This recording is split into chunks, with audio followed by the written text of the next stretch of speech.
राम राम भक्तों, जय माता दी। कैसे हैं आप सब? तो देखिए, आज का जो वीडियो है वो सबके लिए वैसे बहुत ज़रूरी है, क्योंकि कलयुग में आजकल कोई ऐसा इंसान नहीं बचा जो मैंने ये कहते ना सुना हो कि कोई किसी का नहीं है, सब मतलब के रिश्ते हैं। और ये सच भी है, 100% सच है। ये आजकल ऐसा ही हो गया है कि जहाँ हम स्वार्थी इतने हो गए हैं कि हमें कोई दूसरा रिश्ता नज़र ही नहीं आता। जबकि कभी ऐसा समय था कि रिश्तों पे ही ये दुनिया चल रही थी।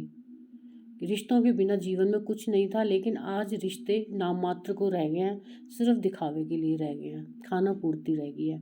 तो फिर भी मैं यही कहूँगी कि पहले भी मैंने कई बार वीडियो में कहा है कि अगर हम पूजा पाठ कर रहे हैं, अगर हम पूजा पाठ कर रहे हैं, भगवान के करीब हम जाना चाह रहे हैं, तो शाम को, अगर नहीं भी कर रहे हो तो भी, आप कर रहे हो तो भी ठीक है, नहीं भी कर रहे तो भी, जब आप शाम को फ्री हो जाते हो, सोते समय जब बिस्तर पे जाते हो, तो ये आकलन करना कि सुबह से शाम तक, चलो जो भी रिश्ते हैं वो तो है ही ख़राब, लेकिन सुबह से शाम तक मैंने क्या किया है। क्योंकि देखो, एक उंगली हम किसी की तरफ कर रहे हैं तो 3 उंगलियां अपने आप आ रही हैं हमारी तरफ। तो 3 उंगलियां क्यों आ रही हैं, क्या कहना चाहती हैं वो, कि पहले उन 3 उंगलियों को देखो वो हमारी तरफ क्यों आ रही हैं। सुबह से शाम तक का आप ये निश्चय करके कि आज मैंने किसके लिए क्या किया और किसको मैंने क्या जवाब दिया, किसी का दिल तो नहीं दुखाया, आज मैंने क्या क्या किया जो 3 उंगलियां मेरी तरफ आ रही हैं। मैंने तो सिर्फ एक उंगली ही की थी। तो हम दूसरे में दोषारोप करने की बजाय अपना दोषारोपण देखें कि हमारे अंदर क्या क्या गलतियां हैं और वो गलतियां हमें कैसे पता चलेंगी। देखिए, मुझे मेरी कमियां बिल्कुल नज़र नहीं आएंगी, वो सामने वाला ही बता सकता है मेरे अंदर क्या क्या कमियां हैं। लेकिन इंसान मैं तभी बनूंगी जब मुझे अपनी कमियां खुद नज़र आएंगी। तो खुद कैसे नज़र आएंगी वो मुझे अपनी कमियां? जो सारे दुखों का जड़ है कि मेरे अंदर की कमियां मुझे दिखाई नहीं दे रही हैं, ये सबसे बड़ा दुख है। और मैं दूसरों से परेशान हो रही हूँ कि मेरे लिए कोई भी अच्छा नहीं है। मैंने सबके लिए करके देख लिया, लेकिन मेरा कोई भी नहीं हुआ। सत्य तो है, लेकिन इसमें अपना भी कोई दोष है। देखिए, वो 3 उंगलियां, ये देखने की कोशिश कीजिए वो क्यों हमारी तरफ आ रही हैं। बस सुबह से शाम तक का आपने देखिए, आज मैं सुबह से जब से मैं उठा हूँ या उठी हूँ, तो मैंने आज किसका दिल दुखाया है, किसके लिए क्या कहा है। और ये कैसे पता चलेगा? ये पता चलेगा, देखिए, सामने वाला, अगर जो मैं सामने वाले को कह रही हूँ, मैं तो कह रही हूँ सामने वाले को, लेकिन मुझे बुरा नहीं लग रहा कि मैं तो सच कहा है, सच कहा है मैंने उसको, मैंने गलत क्या कहा, कुछ भी। तो अब ये देखिए कि अगर वही सामने वाला मुझे ये शब्द कहता तो मुझे कैसा लगता।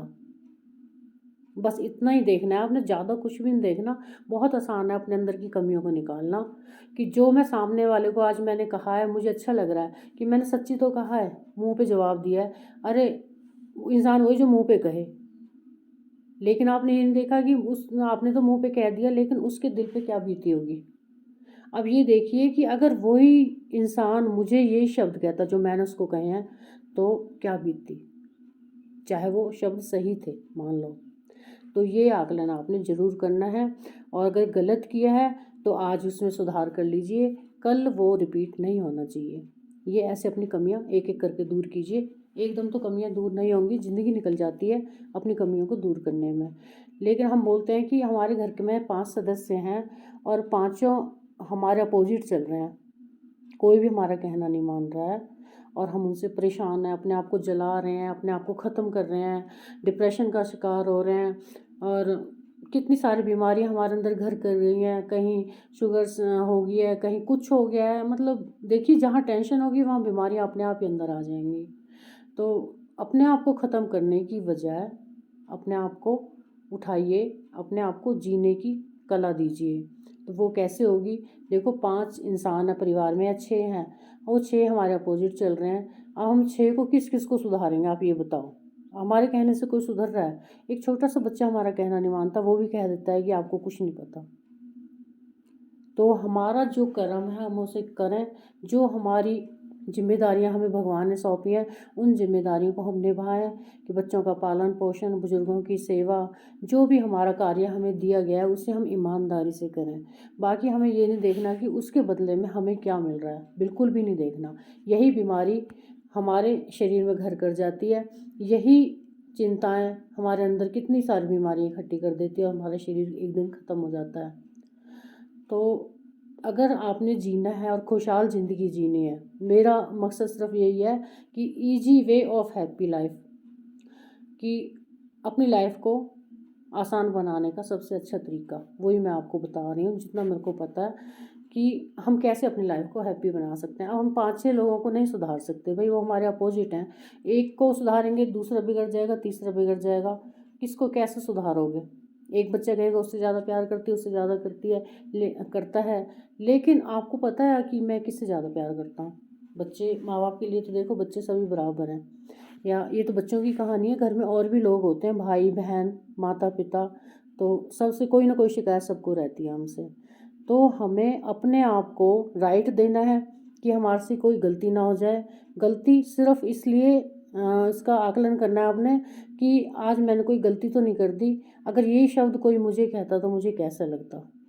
बस अपने को मैं तो कहूँगी मिटा दीजिए, अगर आप भगवान की पूजा पाठ कर रहे हो तो मैं को बिल्कुल ख़त्म कर दीजिए। बस अपने प्रभु में अपनी मैं को मिला दीजिए, बाकी संसार में मैं को मिला के कोई फ़ायदा नहीं है। आज आप 100 अच्छे कार्य कर रहे हो, लेकिन एक आपसे गलती से गलत हो गया है। अगर आप मतलब 100 अच्छाइयाँ की हैं एक इंसान के लिए, अगर एक ही बुराई कर दी, वो एक ही बुराई उन 100 अच्छाइयों को ढक देगी और आप बुरे बन जाओगे। संसार का तो यही नियम है। तो मैं कहूँगी एक सच्चा रिश्ता सिर्फ़ और सिर्फ जोड़ना है तो अपने प्रभु से जोड़िए। देखिए मैंने एक गाना सुना था और वो मुझे बहुत अच्छा लगता है। हालांकि मैं गाने नहीं सुनती, लेकिन वो मुझे भजन के रूप में अच्छा लगता है और मैं रोज़ प्रभु के सामने उस भजन को गाती हूँ। सब उधड़ गए कच्चे धागे, पक्का रिश्ता बुनिया तू, मैनू होर नहीं कुछ चाहिदा, मेरी ता दुनिया तू। तो दुनिया तो ये वैसे तो फिल्मी गाना है, लेकिन मुझे ये भजन के रूप में अच्छा लगता है और अपने प्रभु के सामने मैं इसे अक्सर गुनगुनाती हूँ। तो कहने का मतलब ये है कि जो कच्चे धागे हैं वो इस रिश्ते दुनिया में बंधे हुए हैं, वो तो उधड़ेंगे उधड़ेंगे। जो कच्चे रिश्ते धागों से रिश्ते बंधे हुए हैं वो तो उधड़ेंगे, लेकिन पक्का रिश्ता कौन बनता है? सिर्फ प्रभु का बुना हुआ पक्का रिश्ता है, वो कभी नहीं उधड़ेगा। बस उन्हें ही अपना दोस्त, अपना हमदम, अपना मित्र, अपना सखा, अपना सबसे करीब उनको ही मानिए और उनसे हमेशा बातचीत कीजिए। सुबह शाम जो भी आप रिश्ता उनसे अपना रहे हो, उनसे उस रिश्ते के तहत वही बातें करनी है जो सुबह से शाम तक हमारे साथ घटित हुई हैं। किसी इंसान से शेयर करने की ज़रूरत नहीं है, क्योंकि जब तक हम वो बातें शेयर नहीं करते हमें चैन नहीं मिलता। अच्छी हो या बुरी हो, खुशी की हो या दुख की हो, वो सब शेयर करनी है, अपने प्रभु के सामने शेयर करनी है। अगर आप रोओगे, सच्चे दिल से उनके सामने रोओगे, तो यकीन मानिए उन आंसुओं को वहीं सशक्त हो जाएंगे वो आंसू, और वहीं हमें मतलब ऐसा एहसास होगा कि हमारी ज़िंदगी में कुछ घटित ही नहीं हुआ है। आप कोई भी परेशानी लेके प्रभु के सामने बैठिए, अपने आँखों से आंसू निकालिए सच्चे हृदय से, और वो आंसू आपकी खुशियों में तब्दील हो जाएंगे। ये मेरा यकीन है, क्योंकि ये मेरा काम रोज़ का है। अच्छी खबरें हो तो अपने प्रभु को सुनाती हूँ, दुख वाली खबरें हो तो भी अपने प्रभु को सुनाती हूँ, और मन एकदम इतना शांत हो जाता है। वो आंसू ऐसे पहुँचते हैं कि फिर दोबारा उस कारण वो आंसू आएंगे ही नहीं जिस कारण से वो आए थे। तो अपने प्रभु से बातें कीजिए, दुख सुख जो भी शेयर करना है उनसे कीजिए, वही हमारा हमसफ़र है, वही हमारा दोस्त है। बाकी सब रिश्ते कच्चे धागों से बुने हुए हैं। तो अपने आप को सुधारिए, लोगों को सुधारने की कोशिश मत कीजिए। जब हम अपने आप को सुधार लेंगे, लोग तो अपने आप ही सुधर जाएंगे। ये मेरा वादा है, दावा है, ये मेरा आजमाया हुआ टोटका कह लिए, नुस्खा कह लीजिए, आजमाया हुआ है। किसी की परवाह करना बिल्कुल छोड़ दीजिए, अपने में मस्त रहिए। जो हमें प्रभु ने काम दिए हुए हैं, घर को संभालने के, बच्चों को, उनको ईमानदारी से अपना कार्य करते रहिए, उसमें कोई गलती मत कीजिएगा। अपना जो भी हमारे फ़र्ज़ है उनको निभाना है, हमने बच्चों को बड़ा करना है और माता पिता की सेवा करनी है, भाई बहन को प्यार देना है, जो भी अपनी तरफ से राइट रखिए। बाकी वो जो करते हैं उनको करने दीजिए। उनकी टेंशन लोगे तो आप अपने आप को ख़त्म कर लोगे और ज़िंदगी बिल्कुल नरक बन के रह जाएगी। तो मेरा उद्देश्य सिर्फ वीडियो को बनाने का यही था, क्योंकि मैंने कईयों को देखा और किसी मेरी फ्रेंड ने मुझसे, अभी मैं मिल के आई थी उससे, तो उसने उसकी दुख भरी कहानी मैंने सुनी, तो मुझे ऐसे लगा कि ये सबकी है, मेरी भी है, सबकी है, यही कहानी है। घर घर की कहानी होगी ये। कोई कैसा भी है, अपने आप को सुधारिए, अपने आप को जीना सिखाइए बस।